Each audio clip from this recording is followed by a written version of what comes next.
Le kiosque d'Europe 1 et toutes ses plumes, Marion Calais pour les régions, Jean-Philippe Ballas pour la presse internationale, Axel de Tarlet qui nous parle économie et Eva Rock toujours planté devant la télé. Bonjour à tous. Bonjour Thomas. C'est mieux qu'hier. On commence avec vos quotidiens nationaux qui prolongent le débat sur l'école. Alors que Direct Matin s'interroge sur la fin des notes, aujourd'hui en France s'impatiente. Parlons des vrais chantiers. Et le quotidien en a listé 5 urgences. Il faut miser sur le français et les maths, autrement dit sur la maîtrise du lire, écrire, compter. Il faut revaloriser le métier, mieux affecter les moyens ou encore s'attaquer pour de bon au problème du manque de remplaçants. Les Échos titrent sur la pénibilité. Hollande et Valls pris au piège. Alors qu'Emmanuel Macron réclame des ajustements sur la loi, Jean-Christophe Cambadélis, le patron du PS, affirme lui que ce n'est pas négociable. Autre sujet qui fâche, le travail du dimanche. Hidalgo déclare la guerre à Macron. Cette fois, c'est la une de l'Opinion, qui a eu en main un rapport de la ville de Paris. Rapport qui est considéré comme un réquisitoire contre un des articles clés de cette future loi Macron, et notamment l'article visant à développer le travail dominical. Enfin, 20 minutes nous emmène au cimetière des éléphants, comme aurait pu dire Eddie Mitchell. En pleine conférence des Nations Unies sur le climat, le gratuit est allé au Kenya, où les animaux sont victimes de la raréfaction de l'eau, et ça donne en une sans défense contre le réchauffement. À la une des régions, Marion Calais, quelles sont ce matin les unes les plus marquantes de la presse régionale ? Eh bien, ces enquêtes sur ces jeunes Français partis faire le djihad, il serait 80 de la région Languedoc-Roussillon sous surveillance sur Midi Libre, quand les dernières nouvelles d'Alsace s'intéressent à une vidéo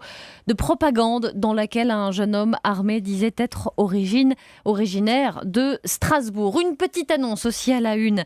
Hôpital cherche anesthésiste. Le Républicain lorrain se fait l'écho du recrutement lancé pour les fêtes par les établissements de Forbach, Mont-Saint-Martin et Lunéville. Un recours à l'intérim devenu phénomène national. Et ça rappelle, on parlait des écoles, ce qui se passe dans les écoles où parfois c'est sur le bon coin qu'on recrute des profs en ce moment. Et puis l'atterrissage à risque de Ségolène Royal hier à Lyon. C'est dans Le Progrès qui raconte que son appareil a connu une avarie du train d'atterrissage. Le pilote a dû sortir les roues manuellement. C'est donc devant des dizaines de pompiers que s'est posé l'avion de la ministre hier. L'histoire qui vous a le plus marqué ce matin, on la lit dans Presse Océan. Presse Océan qui raconte une expédition punitive dans un lycée. Oui, c'était lundi à Nantes. Une dizaine de jeunes gens équipés notamment de tournevis franchissent les grilles de l'établissement, visiblement billes en tête. Ils foncent sur le foyer jeune à la recherche de quelqu'un en particulier. 2 personnes, en fait, 2 jeunes gens roués de coups de pied, de coups de poing, frappés au visage, sous les yeux médusés d'une 50aine de témoins qui n'ont rien pu faire.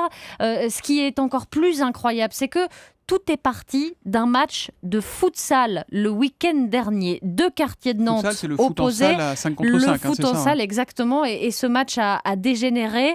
Des premières violences lors de la rencontre. Et depuis, ça n'en finit plus. Dimanche, une habitante a vu une balle perdue de 22 longs rifles traverser sa cuisine juste après le dîner. Lundi, juste avant cette agression, une précédente descente dans un autre établissement. Un blessé, cet adolescent de 17 ans, a été agressé au couteau. Il a dû être hospitalisé. Voilà, c'est un cycle de violence entre 2 quartiers de Nantes que déplore évidemment Presse Océan ce matin. Merci Marion Calais. La presse internationale, Jean-Philippe Ballas. Évidemment, ce matin, on se demande comment la presse israélienne notamment réagit à ce vote des parlementaires français qui ont donc reconnu l'existence d'un État palestinien hier. Ouais, j'ai feuilleté la presse dans la région. J'ai retenu 2 points de vue, soit une affaire de courage, soit une affaire de populisme, c'est selon. D'abord dans le Jérusalem Post, cet entretien avec une chercheuse universitaire qui a des mots très durs. Ces votes ne sont ni plus ni moins qu'un message d'encouragement aux terroristes au moment le plus inopportun avec la montée de l'islamisme radical, c'est ce qu'elle dit. La France voit ces jeunes rejoindre les camps de l'État islamique et tire la sonnette d'alarme, mais Paris se trompe. La création d'un État palestinien ne va pas régler le problème. D'ailleurs, l'universitaire voit surtout dans ce vote un calcul politique. Thomas, tout le monde sait, dit-elle, que François Hollande a bénéficié des voix d'une grande partie de la communauté musulmane. Aujourd'hui, le PS traverse une dure crise de popularité et peut-être qu'il essaie de gagner des points. Analyse. D'accord. Ça, c'est le Jérusalem Post. Voilà, alors analyse différente, forcément différente, dans le quotidien libanais juste à côté, L'Orient le jour. Après les parlements britanniques et espagnols, ce n'est pas un hasard et certainement pas uniquement pour des raisons internes que l'Assemblée nationale a voté cette résolution, peut-on lire. Tout le monde a pris conscience de la nécessité de trouver une nouvelle forme de négociation internationale. À François Hollande désormais d'avoir le courage ou pas de reconnaître la Palestine. C'est ce que titre le journal sur son site internet. Il donne la parole aussi à un député français pour qui cette résolution est une étape vers la paix dans laquelle la France compte jouer un rôle important. C'est ce que disait Elisabeth Guigou hier matin dans la question qui fâche de Absolument, 7h15. à 7h15. L'Orient le jour garde aussi, c'est important, les yeux rivés ce matin sur les États-Unis. Il n'y a pas que nous. Les États-Unis très prudents dans leur réaction, à qui il incombe désormais de reconnaître l'État palestinien, peut-on lire, et de prouver au reste du monde une réelle volonté de sortir de cet état de crise interminable. Voilà, et on rappellera que ce vote de l'Assemblée, qui sera suivi d'un vote au Sénat dans quelques jours, ne lie absolument pas le gouvernement français. Pas contraignant. À la une de la presse Écho, Axel de Tarlé, on rigole pas avec vous, les fusils Kalachnikov. Alors qu'est-ce que c'est que cette histoire? Les Échos nous disent qu'ils se diversifient dans les vêtements. Oui, parce qu'il y a une société publique, je vous rassure, russe, qui fabrique les Kalachnikov et qui les vend.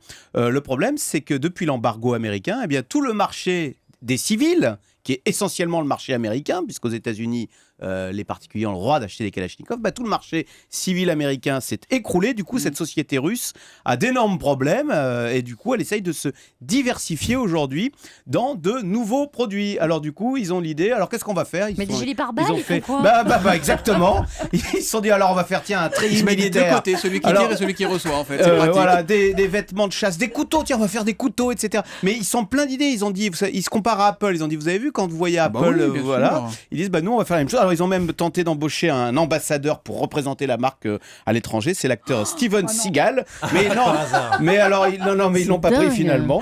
Voilà. En tous les cas, vous imaginez les dignitaires du régime soviétique qui voient les méthodes commerciales et marketing au secours de la Mais Kalachnikov. Axel, il faut nous Jean-Philippe parler Ballas. de Monsieur Alors, Kalachnikov. voilà, vous avez raison. Derrière, il y a un monsieur Kalachnikov qui d'ailleurs ne voit pas ça, puisque le malheureux, paix à son âme, il est mort l'an dernier. C'est, dit-on, l'homme le plus décoré de Russie. Un mot quand même, il a regretté avant sa mort que son nom soit associé à la Kalachnikov et il a dit « J'aurais préféré avoir inventé une tondeuse à gazon ». Eh bien Fallait sûr. pas se gêner. C'est donc à lire dans Les Échos ce matin. À la télé, qu'est-ce qu'on regarde ce soir, Eva Aux Rock? premières notes de ce générique, vous allez sans doute deviner de quoi il s'agit. Facile. Fais pas ci, fais pas hein. ça. Oui, Hein, voilà. voilà. Ouais, je suis désolée. C'était un peu trop facile comme Les quiz. quiz tellement difficiles d'Eva Rock tous les matins. Saison 7 pour la comédie française à succès. Alors, on va retrouver les deux familles voisines. Alors, à savoir les Lepic, vous savez, c'est les conservateurs bourgeois qui sont portés notamment par Valérie Bonneton et Guillaume de Tonquédec. Et puis les Boulets, la famille Bobo recomposée avec Isabelle Gélinas et Bruno Salomon. En 7 ans, parce que ça fait 7 ans que la série Déjà. existe, les enfants, ils ont grandi. Les parents, ils sont devenus grands-parents. Et d'ailleurs, il y a le prénom du premier petit-fils qui pose quelques problèmes. C'est pas un oiseau, c'est votre petit-fils. Et vous savez qu'il a un prénom, cet enfant? Tout à fait. Et comment il s'appelle? Ben, Kim. voilà, il s'appelle Kim. Il s'appelle pas Gilly ou Petit ou... Et c'est joli, Kim. Ouais, quand on est coréen du Nord, ouais. Alors, vous allez voir, la saison est encore plus loufoque que les années précédentes, avec notamment des scènes hilarantes dans un club naturiste. Ça sera dans le 2e épisode du soir. Les Si sujets vous de ne regardez société... pas sur Europe1.fr, jetez un œil sur Marion Calais. On sent qu'elle a une hâte, c'est d'être ce soir à 20h50. Quoi. Les sujets de société font toujours mouche. Vous allez voir le chômage, l'homosexualité, le retour à la nature, le régime et la politique. Et alors, en la matière, Renaud Lepic, qui est joué par Guillaume de Tonquédec, a quelques convictions. On m'a volé mon vélo. Quoi? Alors voilà, ça c'est l'insécurité qui monte, ici comme partout. Faut dire que depuis que les socialistes sont au pouvoir, là, avec l'autre mou, là, au sommet de l'État, tu parles d'un sommet, celui-là, c'est dingue ça, Ils y vont quand même. Ouais, balance, juste après, il parle c'est de dingue. Christiane Taubira, d'ailleurs aussi, c'est hilarant. Non, ça balance vraiment. Franchement, en un mot, c'est jubilatoire. Et ça s'appelle Fais pas ci, fais pas ça. C'est sur France 2 ce soir à Mais à cette heure-là, 20h50. elle dort, Marion Calais. Oui, c'est ça son problème. Elle regarde le Le replay. plus. Et voilà, le plus ou le plus. Allez, rideau sur le kiosque.